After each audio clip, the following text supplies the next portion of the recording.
Сәлеметсіздер ме оқушылар? Бүгінгі сабағымыздың тақырыбы анамның тапсырмасы. Мақсаты ауызша және жазбаша тапсырма беруді үйрену. Ребята, тема сегодняшнего урока – задание мамы. Сегодня научимся устно и письменно давать задания. Бүгінгі өтетін жаңа сөздеріміз міндет, обязанность, міндетті түрде, обязательно, хат, письмо. Қайталайық. Міндет, міндетті түрде, хат. Жақсы, жаңа сөздерді дәптерге жазамыз. Келесі, бірінші тапсырма, сұрақтарға жауап бер.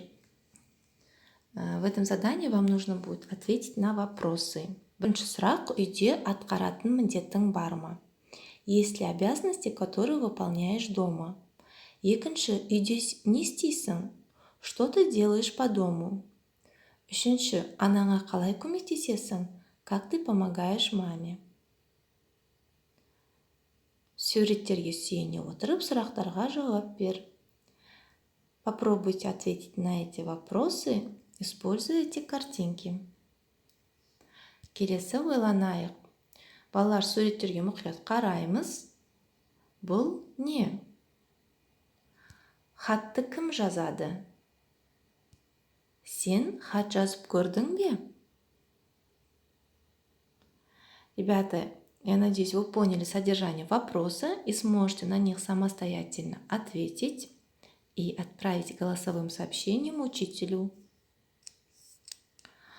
Ал суретте қағаз және электронды хат берілген, я?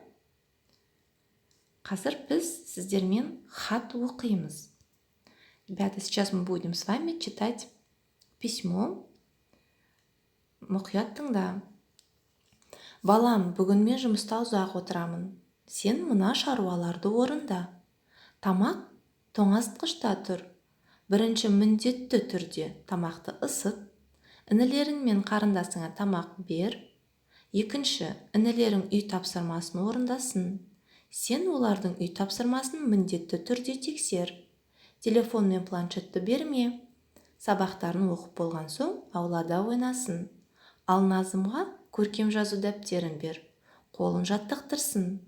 Назымды сыртқа шығарма. Ауырып жүр. Үйде болсын. Ыдысты жу, ас үйді жина.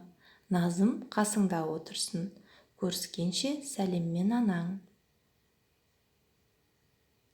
Ребята, чтобы понять содержание письма, еще раз самостоятельно прочитайте его и вместе с переводом, потому что сейчас будем отвечать на вопросы. Сұрақтарға жауап жаз.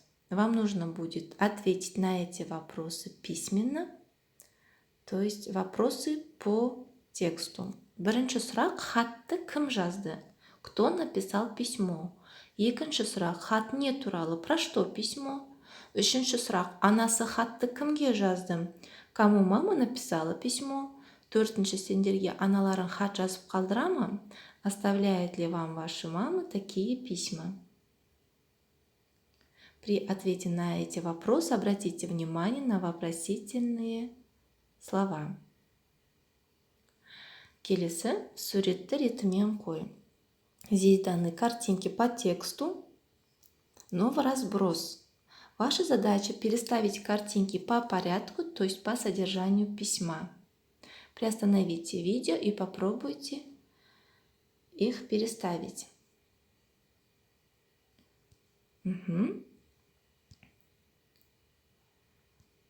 Енді дұрыс варианттарын қараймыз.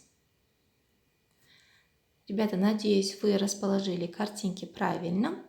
Теперь давайте прочитаем задания, соответствующие к этим картинкам. Бірінші, тамақты ысыт. То есть первое задание от мамы было разогреть еду.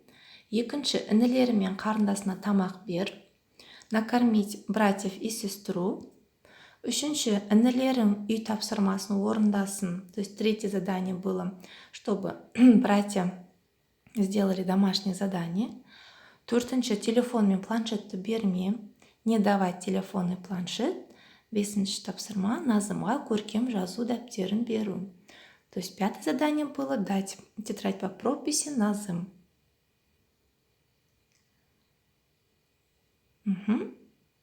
Жарайсыңдар, балалар. Енді келесі есіңе түсір. Ребята, вам нужно будет сейчас вспомнить глаголы в повелительной форме казахского языка.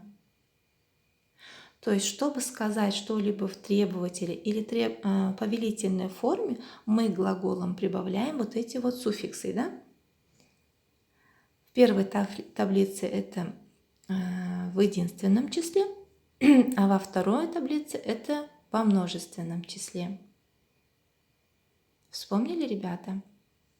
Ендеше тапсырма, 4-ші тапсырма, сурет бойынша сөйлем құрап жаз. Вам нужно будет по этим картинкам составить предложение в повелительной форме. То есть, используя эти вот суффиксы.